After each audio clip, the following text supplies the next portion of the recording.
The Marvel Cinematic Universe might be the biggest gamble and subsequent home run in cinema history. Please ignore that I just mixed metaphors just then. The journey to this multi-billion-dollar franchise we now know it to be, when you look at it on the whole, is the equivalent of winning a running race, except when you started you were facing the opposite direction, with one of your legs being broken and the other is a rock. You see, Marvel's stock price in 1993 soared to a whopping $35.75 in the peak of the 90s comic book boom, before crashing down to $2.38 a mere 3 years later. This allowed movie studios to snatch up all the rights to what were deemed its most potentially profitable characters, and also the not so profitable characters. Thanks. Which in turn allowed them to churn out huge financial success stories, whilst Marvel itself received whatever the opposite of a home run is. So what's that? Striking out and then shitting your pants.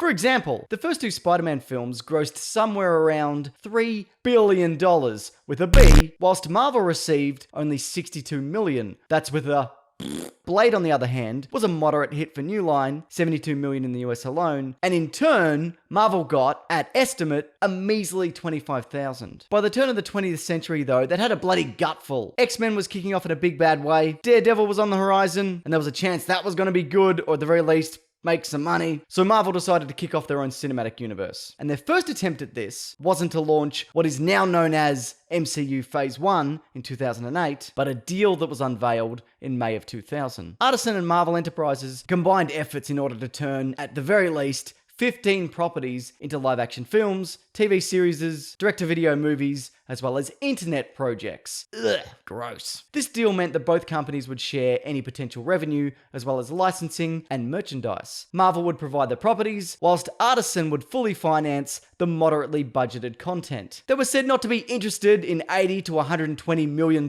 action films. They weren't in the business of that, but the characters they were able to make use of were said to be Captain America, Deadpool, Iron Fist, Morbius, Man-Thing, Longshot, Power Pack, Mort the Dead Teenager, Ant-Man, and The Punisher. This venture really was the first of its kind, and was spearheaded by none other than Avi Arad, who you might very well know as the man initially making good Spider-Man related decisions, but then some really bad Spider-Man related decisions. At the time, deals were already in motion regarding Spider-Man, X-Men, Blade, Hulk, and probably others, so those were excluded, and Iron Man, which would become the linchpin for the studio in subsequent years, languished over at New Line, who purchased the rights from Fox, where they were previously languishing, who bought the rights from Universal, where they were initially languishing, setting up nearly 2 decades of intense languishing. So what happened to these Artisan Marvel 15 plus projects? Well, we did see some of them, 2 in particular, one of which you may have seen, and the other it's very unlikely that you have. Before researching this, I'd never even heard of it. So in 2003, Lionsgate Films acquired Artisan Entertainment, and in turn their deal with Marvel. It was from here that they eventually churned out Punisher Warzone in 2008, which features a moment where he shoots a guy out of midair who's doing parkour with a grenade launcher, which makes the film alright in my book, and the other is 2005's Man-Thing, that was released in a handful of cinemas, but mostly it stumbled its way into the world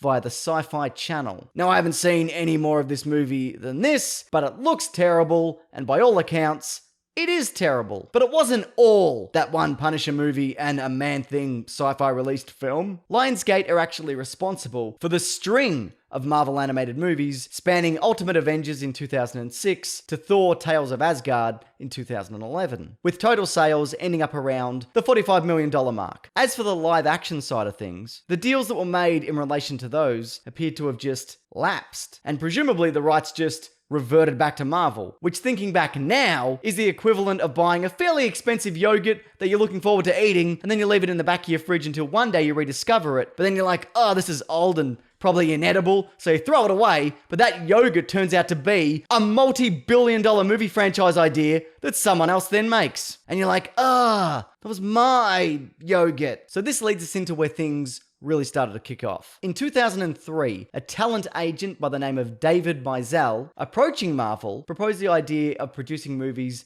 under their own banner. That way they get all the profit, and in turn they can cross over all the stories with one another. This led to a deal with Wall Street firm Merrill Lynch, where they would lend Marvel $525 million, and over 7 years they'd make a stack of movies that vary in budget from 45 million to 180 million. Marvel, because they were being insured by Ambac Assurance, would not be liable to cough up the money if the movies tanked. And the reason for this was because they used their characters as collateral, meaning they put forth no capital of their own. That being said, if all this fell into a heap, they would no longer own the rights to any of their own comic book characters. It's with this money that they managed to secure the rights to some of the characters they'd sold off, including Iron Man, which was having a good old long-term languish, Black Widow, Thor, and Hulk, who just got done being sad and running away from tanks in Ang Lee's 2003 film. At the time, there was much doubt relating to whether or not anybody wanted to see any of these characters on the big screen. Most of these heroes were considered second tier at best. I mean, not to comic book fans, but to the general public. Iron Man might have just been some, I don't know, robot from the future. Who knows? And Nick Fury, well, that was David Hasselhoff, wasn't it? It was also thought that these second-tier superheroes might not resonate with younger moviegoers, and Tom Rothman, the Fox co-chairman at the time, he welcomed this comic book movie competition. It's not a competitive issue. We're used to competition, he added nonchalantly. Tom Rothman, you may know, produced a bulk of the X-Men films for Fox, and also famously prevented Deadpool from being greenlit for the longest time, according to Rob Liefeld, but now he's chairman over at Sony Pictures. Which is, you take that whatever way you want. The hiring of Robert Downey Jr. as Tony Stark, a then B-list actor with a string of former drug abuse issues, was received lukewarmly by many. It was thought that this man, in his early 40s, was well beyond the demographic of the Iron Man movie's natural fan base, which was thought to be adolescent boys. But enough about Iron Man and Robert Downey Jr. That's hardly relevant to this story, aside from them being the very cornerstone of this entire universe. So the original lineup consisted of, before they brought back those characters I mentioned earlier, Captain America, Nick Fury, Black Panther, Ant-Man, Cloak and Dagger, Doctor Strange, Hawkeye, Power Pack, and Shang-Chi, Master of Kung Fu. It was said, at the time, by Avi Arad, who was again heavily involved. A lot of this can actually be credited to him. Anyways, he said, these titles have such great public awareness that we are virtually guaranteed strong opening weekends. Then we'll make sequels. And boy, did they. But not before it was worked out what kind of movies they'd be making. And a lot of that came down to a man named Kevin Feige. 33 at the time, he was brought over to oversee these projects in 2007. Before that though, he was a producer on a number of Marvel films, including X-Men, Spider-Man, Daredevil, X-Men 2, X-Men United, Hulk, The Punisher, Spider-Man 2, Blade Trinity, Elektra, Man-Thing, Fantastic Four, X-Men 3, the one where Professor X explodes, Spider-Man 3, the one where Venom explodes, and Fantastic Four, Rise of Galactus is a big puffy cloud. What a good film. I'm guessing from this experience he'd had, he knew what worked and what didn't, and applied that to Iron Man and then subsequent films. Though he is a comic book fan, he became that more so in his later years. He considered himself more of a Star Wars and Indiana Jones aficionado growing up, and you can really see that a lot of those sensibilities have been worked into the franchise. One of the movies he was developing early on was Edgar Wright's Ant-Man, which he ended up leaving due to creative differences, but Feige admits that some of the MCU was changed in the early days to accommodate this version of Ant-Man. In what way? I don't know, but I thought that was interesting. But speaking of early versions of characters, Feige also wanted to have Captain America to be the film that kicks off the entire franchise. And for the longest time, it was half set in the 40s, with the other half set in the modern day, so audiences could understand the mental dislocation that Captain America would experience. Most of that, though, appears to have been worked into the Avengers and then the Winter Soldier. Anyways, initially referred to as the Marvel Cinema Universe, in 2007, Feige only hinted at a possible future where the Avengers would come together in their own film, as the priority was building them into their own franchises first. And you put them all together, there's no coincidence that that may someday equal the Avengers. I feel like there's a lesson in that. Pretty much every other cinematic universe that has failed. He also noted at the time that having them all meet was now an absolute possibility, whilst as before, such a crossover would never have been achievable. Interestingly, he also noted that Jonathan Mostow, director of Terminator, the third one, was working on a Namor film, and that Marvel Zombies was a project that would be pretty cool, though he did only say that after being asked about it. And also he got into how he'd love Power Pack to get off the ground, which only now,